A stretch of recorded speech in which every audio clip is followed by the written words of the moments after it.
যে কোনো ধরনের বাদ বিবাদ থেকে আপনাকে কিন্তু নিজেকে দূরে থাকতে হবে এবং জানুয়ারি মাস আপনার মেনটেনেন্স স্টেজ, মানে আপনি টেস্ট খেলবেন। পরবর্তী ক্ষেত্রে আপনার প্রচুর সুযোগ আসবে 2024 সালে টি-20 খেলার। তাই যে কোনো বড় ধরনের ডিসিশন, কোনো ইনভেস্টমেন্ট হোক না কেন, নতুন কোনো কাজ শুরু করার ক্ষেত্রে সমস্ত কিছুই আপনি 18ই জানুয়ারির পর ডিসিশন নেবেন, কারণ সেই সময় ভাগ্য আপনার সাথ দেবে।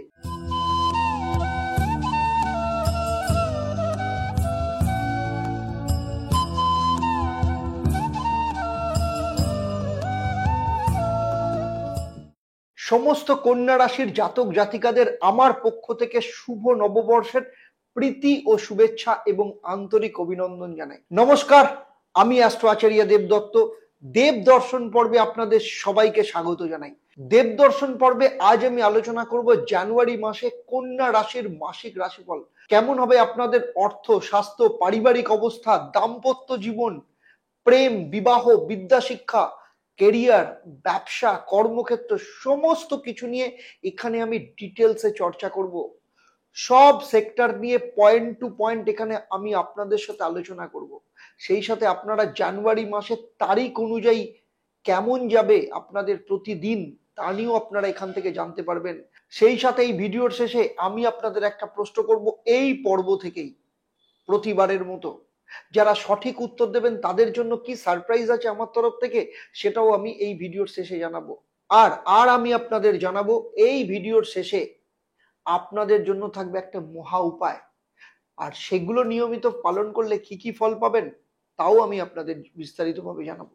তাই ভিডিওটা খুব মন দিয়ে দেখবেন। যখন জানুয়ারি 2024 শুরু হবে তখন কন্যা রাশি সাপেক্ষে আপনার নবগ্রহের অবস্থান, আপনারা যারা কন্যা রাশির, আপনাদের নবগ্রহের অবস্থান ঠিক এই রকম থাকবে। আপনার প্রথম ভাবে বসে আছে কে? কেতু। তৃতীয় স্থান বৃশ্চিক রাশিতে বুধ শুক্রের সাথে বসে রয়েছে। চতুর্থ স্থানে মঙ্গল এবং রবি বিরাজ করছে। আপনার ষষ্ঠ ভাব অর্থাৎ কুম্ভ রাশিতে স্বয়ং শনিদেব স্ব রাজযোগ সৃষ্টি করেছে। আর আপনার সপ্তম স্থানে অর্থাৎ মীন রাশিতে রাহু, আর আপনার অষ্টম স্থান অর্থাৎ মেষ রাশিতে স্বয়ং দেবগুরু বৃহস্পতি বিরাজ করছেন। তবে মূল আলোচনায় যাওয়ার আগে প্রতিবারের মতো এইবারও আপনাদের আমি স্মরণ করিয়ে দেব, যারা আমার এই ভিডিওটা আমার ইউটিউব চ্যানেলে দেখছেন কিন্তু এখনো পর্যন্ত চ্যানেলটাকে সাবস্ক্রাইব করেননি, তাদেরকে অনুরোধ করব চ্যানেলটাকে সাবস্ক্রাইব করুন এবং সেই সাথে সাথে নোটিফিকেশন বেল আইকনটাকে প্রেস করে রাখুন। আর যারা আমার এই ভিডিওটা আমার ফেসবুক পেজে দেখছেন কিন্তু এখনো পর্যন্ত আমার পেজটাকে লাইক ও ফলো করেননি, তাদেরকে অনুরোধ করব আপনারা আমার পেজটাকে লাইক ও ফলো করুন, যাতে ভবিষ্যতে যখনই আমি নতুন কোনো ভিডিও আপনাদের জন্য আপলোড করব তার নোটিফিকেশন আপনাদের কাছে চলে যাবে। এতে শুধু আমি অনুপ্রাণিত হব তা নয়, আগামী দিনে আপনাদের বিভিন্ন সমস্যার সমাধানের জন্য জ্যোতিষ, বাস্তু, হস্তরেখা, সংখ্যাতত্ত্ব সংক্রান্ত আরো ভিডিও আপনাদের জন্য বানানোর ক্ষেত্রে উৎসাহিত হব। আপনারা রাশিফল অনুযায়ী আপনাদের 2024 সাল কেমন যাবে সেটা অলরেডি আপনারা জেনেছেন, কিন্তু প্রত্যেকের জীবনে আলাদা আলাদা পার্সোনাল ইয়ার থাকে। তার ওপর কিন্তু আমি 1 থেকে 9 আলাদা করে ভিডিও আমি বানিয়েছি। যারা এখনো পর্যন্ত দেখেননি তাদের জন্য কিন্তু লিংক দেওয়া রয়েছে এন্ড স্ক্রিনে, আপনারা কিন্তু সেটা দেখে নিতে পারেন, কারণ এটা একদম নতুন এবং বাংলায় এই ধরনের কোনো পার্সোনাল ইয়ার নাম্বার দিয়ে কোনো ভিডিও আসেনি। সেই জন্য আপনার পার্সোনাল ইয়ার সবার থেকে কিন্তু আলাদা, কিভাবে বার করবেন সেটাও কিন্তু সেখানে ক্যালকুলেট করে দেওয়া আছে। সুতরাং আপনারা কিন্তু এন্ড স্ক্রিনে সেটা দেখে নিতে পারেন। তাহলে চলুন সবার প্রথমে দেখে নিই আপনার শরীর স্বাস্থ্য কেমন যেতে চলেছে। আপনার রাশির অধিপতি গ্রহ হলো বুধ, আর বুধের অবস্থান কোথায় রয়েছে? বৃশ্চিক রাশিতে, অর্থাৎ আপনার তৃতীয় স্থানে।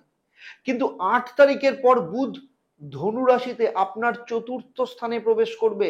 ফলে শরীর স্বাস্থ্যের ক্ষেত্রে বলবো 8ই জানুয়ারির আগে কোনো ধরনের ইনফেকশন, মাসল পেন, অ্যালার্জি এই ধরনের সমস্যা আপনি ভুগতে পারেন, কিন্তু 8ই জানুয়ারির পর আপনার ইমিউন সিস্টেম যথেষ্ট ভালো থাকবে, অর্থাৎ রোগ প্রতিরোধ ক্ষমতায় আপনার বৃদ্ধি আসবে। ফলে এই ধরনের সমস্যা থেকে আপনি ধীরে ধীরে মুক্তি পেয়ে যাবেন। স্টুডেন্টদের ক্ষেত্রে বলবো পঞ্চম স্থান যদি দেখি, পঞ্চম ভাবের অধিপতি গ্রহকে শনি। শনি ষষ্ঠ ভাবে অবস্থান করলেও নিজের ঘরে অর্থাৎ কুম্ভ রাশিতে বসে আছে। সেই সাথে শনির দৃষ্টি কোথায় পড়েছে? আপনার দ্বাদশ স্থানের উপর, অর্থাৎ সিংহ রাশিতে। ফলে বাইরে গিয়ে পড়ার একটা যোগ বা বাইরে থেকে অ্যাডমিশনের কোনো সুযোগ আসতে পারে। সেই সাথে বলবো পড়াশোনার ক্ষেত্রে কোনো পরিবর্তন দেখা যেতে পারে, সেটা স্কুল চেঞ্জ হতে পারে, কলেজ চেঞ্জ হতে পারে, ইউনিভার্সিটি চেঞ্জ হতে পারে, বা কোনো ইনস্টিটিউশনের চেঞ্জের কানেকশন কিন্তু এখানে দেখা যাচ্ছে। শনির পরিস্থিতি এখানে যথেষ্ট ভালো। বিদেশে বা পশ্চিম দিকের কোনো দেশে গিয়ে পড়ার সুযোগ আসতে পারে। প্রেমের ক্ষেত্রে বলবো পঞ্চম স্থান, সেটাও প্রেমকে নির্দেশ করে। শনি আপনার একইভাবে পঞ্চম স্থানে রয়েছে, সেই সাথে আপনার রাশির অধিপতি গ্রহ বুধ 8ই জানুয়ারির পর চতুর্থ স্থানে প্রবেশ করবে। ফলে আপনাদের মধ্যে কিছু সমস্যা থাকবে, আন্ডারস্ট্যান্ডিং, মতানৈক্যের প্রবলেম, এগুলো থাকবে, দ্বন্দ্ব থাকবে, মান অভিমান থাকবে। কিন্তু সবকিছুই না 10 তারিখের পর ধীরে ধীরে ঠিক হতে শুরু করবে। আপনাদের মধ্যে পুনরায় রিলেশন আবার ভালো, এই যোগ কিন্তু আমি দেখতে পাচ্ছি। কারণ 8ই জানুয়ারির পর বুধ পঞ্চম স্থান অর্থাৎ আপনার সুখ ভাবে প্রবেশ করবে। ফলে আপনাদের মধ্যে রিলেশন নিয়ে যে স্যাটিসফ্যাকশন, সেই সমস্ত স্যাটিসফ্যাকশন থাকবে, হ্যাপিনেস আসবে আপনাদের লাইফে, আপনাদের প্রেম ভালোবাসা আরো বেশিভাবে আসবে। আর আপনার বিবাহিত জীবন জানুয়ারি 2024 কেমন যাবে আপনাদের বিবাহিত জীবন, তার জন্য কি দেখব? আপনার সপ্তম ভাব। আপনার সপ্তম ভাবের অধিপতিকে বৃহস্পতি মেষ রাশিতে অর্থাৎ অষ্টম স্থানে রয়েছে। তাই সেদিক থেকে দেখতে গেলে বৃহস্পতির অবস্থান কিন্তু খুব একটা শুভ নয়। তাই জানুয়ারি মাস আপনার বিবাহিত জীবন খুব একটা সুখের যাবে না। কারণ এই প্রবলেম আপনাকে কিন্তু এপ্রিল 2024 অব্দি একটু ভুগতে হবে। কারণ এপ্রিল 2024-এ বৃহস্পতি অষ্টম স্থান অর্থাৎ মেষ রাশি থেকে আপনার নবম স্থান অর্থাৎ বৃষ রাশিতে প্রবেশ করবে। তো এই এপ্রিল মাস অবধি আপনার বিবাহিত জীবন নিয়ে একটু সমস্যা যাবে। এই সময় আপনাদের স্বামী স্ত্রী সম্পর্কের মধ্যে একটু টানাপোড়েন থাকবে। সেই সাথে বলবো আপনার স্বামী বা স্ত্রীর শারীরিক দিক থেকে কিছু সমস্যা, সেগুলো আপনাকে কিন্তু ফেস করতে হবে। বিশেষ করে পেট সংক্রান্ত সমস্যায় ভুগতে হতে পারে, লিভার, স্টমাক, এই ধরনের সমস্যায় ভোগার কিন্তু সম্ভাবনা রয়েছে। এবারে আসবো অত্যন্ত গুরুত্বপূর্ণ বিষয় আপনাদের লাইফে, কি বলুন তো? সেটা হচ্ছে আপনার ভাগ্য, কেরিয়ার, ব্যবসা, চাকরি। আপনার ভাগ্যস্থানের অধিপতি গ্রহ হলো শুক্র, আর কর্মস্থানের অধিপতি অর্থাৎ দশম স্থানের অধিপতি গ্রহ হলো বুধ। আর শুক্র বুধ দুজনেই আপনার তৃতীয় স্থান অর্থাৎ বৃশ্চিক রাশিতে বর্তমানে বসে আছে। বুধ 8ই জানুয়ারি অবধি এবং শুক্র 18ই জানুয়ারি অবধি এখানে থাকবে। তারপর দুজনে মিলেই আপনার চলে যাবে হচ্ছে ধনু রাশি অর্থাৎ আপনার চতুর্থ স্থানে। তাই যে কোনো বড় ধরনের ডিসিশন, কোনো ইনভেস্টমেন্ট হোক না কেন, নতুন কোনো কাজ শুরু করার ক্ষেত্রে সমস্ত কিছুই আপনি 18ই জানুয়ারির পর ডিসিশন নেবেন। কারণ সেই সময় ভাগ্য আপনার সাথ দেবে। সেই সময় শুভ কাজ বা মাঙ্গলিক কাজ আপনার ক্ষেত্রে কিন্তু সুসম্পন্ন হতে পারে। আপনার কর্মস্থানের অধিপতি গ্রহ বুধ, যে বর্তমানে আপনার তৃতীয় স্থান যোগাযোগ স্থানে বসে আছে, কিন্তু 18ই জানুয়ারির পর আপনার স্টেবিলিটি স্থান চতুর্থ স্থানে প্রবেশ করবে। অর্থাৎ তখন কি করবে? নিজের ঘরকে অর্থাৎ নিজের ঘর দশম স্থানে দৃষ্টি দেবে। ফলে 8ই জানুয়ারির পর থেকে আপনার কনফিডেন্স, আপনার সাহস, আপনার কাজ করার পদ্ধতি সমস্ত কিছু পাল্টে যাবে এবং সেই সময় থেকে আপনি যথেষ্ট ভালো ফল পেতে শুরু করবেন। ফলে যখনই সে দশম ভাবের ওপর দৃষ্টি দেবে তখন আপনার কাজের গতি আসবে, আপনার কমিউনিকেশন অত্যন্ত ভালো হবে, আপনার স্মার্ট ওয়ার্ক শুরু হবে। সেই সাথে আপনার যা টার্গেট রয়েছে কাজের, সেটাও আপনি অ্যাচিভ করতে পারবেন। তার সাথে যেসব বাধাগুলো রয়েছে সেগুলো ধীরে ধীরে কিন্তু চলে যাবে। কারণ বুধ কেন্দ্রস্থানে ট্রানজিট করবে। ফলে চতুর্থ এবং দশম ভাবের প্রভাব আপনি যথেষ্ট পরিমাণে পাবেন। কিন্তু 8ই জানুয়ারির আগে আপনার মানসিক স্থিরতার ক্ষেত্রে কিছুটা অস্থিরতা থাকতে পারে, কাজ নিয়ে টেনশন থাকতে পারে এবং কাজের ক্ষেত্রে বিভিন্ন বাধার সম্মুখীন হতে পারেন। তবে 18ই জানুয়ারির পর আপনার ক্ষেত্রে এগুলো সমস্তটাই কিন্তু দূর হয়ে যাবে। এবারে আসবো আমি ব্যবসায়ীদের কথায়। ব্যবসায়ীদের ক্ষেত্রে বলবো জানুয়ারি মাস কিছুটা অস্থিরতার মধ্যে থাকবে। কারণ বৃহস্পতি আপনার অষ্টম ভাবে রয়েছে, সপ্তমপতি অষ্টমে, বুধ চতুর্থ ভাবে আসবে। ফলে জানুয়ারির 15 তারিখের পর আপনার ব্যবসার ক্ষেত্রে কিছুটা ভালো সময় আসবে। তার আগে আপনার টেনশন থাকবে, যে কোনো ধরনের বাদ বিবাদ থেকে আপনাকে কিন্তু নিজেকে দূরে থাকতে হবে। এবং জানুয়ারি মাস আপনার মেনটেনেন্স স্টেজ, মানে আপনি স্ট্রেট ব্যাটে খেলবেন, টেস্ট খেলবেন। পরবর্তী ক্ষেত্রে আপনার প্রচুর সুযোগ আসবে 2024 সালে টি20 খেলার জন্য। সুতরাং ব্যবসায়ীদের আবার বলছি, ধরে খেলুন, ধৈর্য ধরে খেলুন। এবারে আসবো কন্যা রাশির ক্ষেত্রে জানুয়ারি মাসের প্রতিদিনের রাশিফল। 1 তারিখ ও 2 তারিখ আপনার স্বাস্থ্যের জন্য খুব একটা ভালো নয়। 3 তারিখ থেকে 9 তারিখ এই 7 দিন আপনার ভাগ্যের উন্নতির জন্য যে কোনো কাজ ভীষণ ফলপ্রদ হতে পারে। এই সময় আপনার আর্থিক উন্নতি, সরকারি কোনো কাজ বা পেমেন্ট, এই সমস্ত দিক থেকে যথেষ্ট লাভজনক হতে পারে। 10 ও 11ই জানুয়ারি এই দুদিন আপনাকে কিছুটা সামলে চলতে হবে, কারণ এই দুদিন যে কোনো ধরনের লোকসান হওয়ার সম্ভাবনা রয়েছে। আবার 14 থেকে 19শে জানুয়ারি এই 6 দিন আপনার জন্য যথেষ্ট সুখদায়ক হতে চলেছে।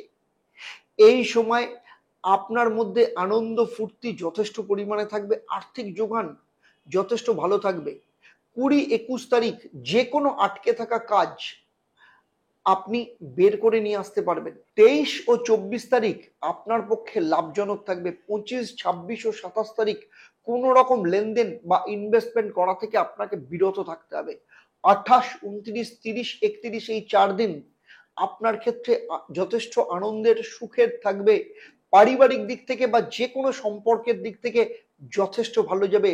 বিশেষ করে স্টুডেন্টদের ক্ষেত্রে এই সময় খুব ভালো ফল পাবে। এই সময় অর্থ, ক্যারিয়ার, ব্যবসা সব দিক থেকে কিন্তু উন্নতির যোগ দেখতে পাওয়া যাচ্ছে। এতক্ষণ আমি যে আলোচনা করলাম সেটা হচ্ছে আপনার জন্ম রাশি বা লগ্নের উপর ভিত্তি করে। আপনার জন্মছকের অন্যান্য গ্রহের অবস্থান, আপনার হাতের রেখা, সেখানে বিভিন্ন গ্রহের অবস্থান বা রেখার অবস্থান, অথবা আপনি যে বাড়িতে থাকেন সেই বাস্তুর পজিশন সম্পর্কে আমি যদি জানতাম, তাহলে আপনার সম্পর্কে আরো নিখুঁতভাবে প্রেডিকশন দিতে পারতাম। এই পুরো ভিডিওটা আপনাদের কেমন লাগলো অবশ্যই আমাকে কমেন্ট করে জানাতে ভুলবেন না। আর যদি ভালো লাগে অবশ্যই অন্যদের শেয়ার করবেন।